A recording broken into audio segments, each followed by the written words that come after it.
আপনারা জানেন গত 25 সালের 28শে জানুয়ারি আমাদের এই স্বতন্ত্র ইফতারি মাদ্রাসা জাতীয়করণ ঘোষণা দিলেও পরবর্তীতে আমাদের থেকে এমপি ভুক্তির আবেদন নিছে। এমপি ভুক্তি আবেদন নেওয়ার পরে 2025 সালের নীতিমালা অনুযায়ী 1090টি প্রতিষ্ঠান যাচাই বাছাই করে নির্দিষ্ট হয়েছে, কিন্তু অদ্য পর্যন্ত আমাদের সেই যাচাই বাছাইকৃত 1090টি প্রতিষ্ঠানের এমপি ভুক্তির গেজেট দিতেছে না। অতএব কারণে আমাদেরকে প্রধান শিক্ষককে 3500 এবং সহকারী শিক্ষককে 3300 টাকা বেতন দেয়। এই বেতনে আমাদের পরিবার পরিজন চালাবার মতো আমাদের আর সহ্য হয় না। এখন আমরা সর্বশেষ সরকারও যাতে আমাদের দাবি মেনে নেয় না, আমরা সরকারের কাছে একটি বোঝা, সেই জন্য আমরা এখন আমাদের মরণ পথ ছাড়া আমাদের উপায় নাই। এই জন্য আমরা মাথায় কাপড় পরে রাস্তায় আসি এবং অবশেষে আমরা এখানে মরে যাব, তারপর আমাদের দাবি আদায় না হওয়া পর্যন্ত আমরা এই রাজপথ থেকে যাব না। 2025 সালে 28শে জানুয়ারি ঘোষণা দেওয়া হয় ইবতেদায়ী মাদ্রাসার জাতীয়করণে। প্রায় 1 বছর পার হওয়ার পরেও আমাদের সেই জাতীয়করণে কোনো কিছু করা হয়নি।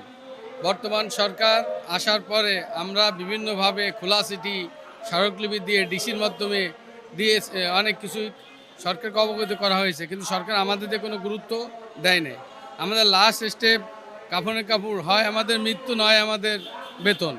এই ইবতেদায়ী মাদ্রাসাগুলা মরহুম জিয়াউর রহমান 78 সালে উনি আদেশ জারি করেন এবং 94 সালে বেগম খালেদা 500 টাকা আমাদের ভাতা দেন। সেই ধারাবাহিকতা এখন আমরা প্রধান শিক্ষক 3500, সহকারে আমরা 3300 টাকা পাই, কিন্তু আমাদের স্কেল দেওয়ার কথা ছিল, স্কেল দেয়নি। এই স্কেল বাস্তবায়নের জন্য আমরা জাতীয়করণ চাচ্ছি। সরকার যতদিন দেবে না আমরা অন্বেষণে আমরা থাকব। গত 21 তারিখ থেকে আমরা আন্দোলনে আসি, আমরা থাকব। কিন্তু দুঃখের বিষয়, সরকারের পক্ষ থেকে কোনোভাবে আমাদের এটাকে কোনো গুরুত্ব দিচ্ছে না। শিক্ষা মন্ত্রণালয়, মাদ্রাসা অধিদপ্তর, মাদ্রাসা বোর্ড। তো এখন আমরা কি করব বলেন? আপনার বর্তমান গণতান্ত্রিক সরকার তারেক রহমানের সরকার আসার কারণে আমরা বুক ভরা আশা নিয়ে তার কাছে আমরা দাবি জানাচ্ছি। যার কারণ হচ্ছে তারই পিতা শহীদ প্রেসিডেন্ট জিয়াউর রহমানের 1978 সালে আইন বলে এই স্বতন্ত্র ইফতেদায়ী মাদ্রাসা এবং প্রাথমিক বিদ্যালয়ে প্রতিষ্ঠিত হয়েছিল।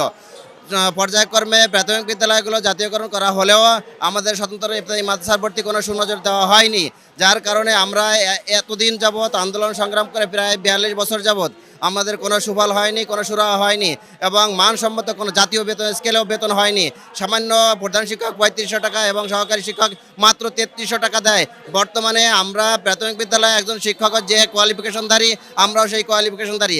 এ পর্যায়ে আমরা দেওয়ালে ফিট থেকে যাওয়ার কারণে এখন আমরা কাফনের কাপড় পরে মাথায় পট্টি বেঁধে এখন আমরা আমরণ অনশনে যেতে বাধ্য হয়েছি।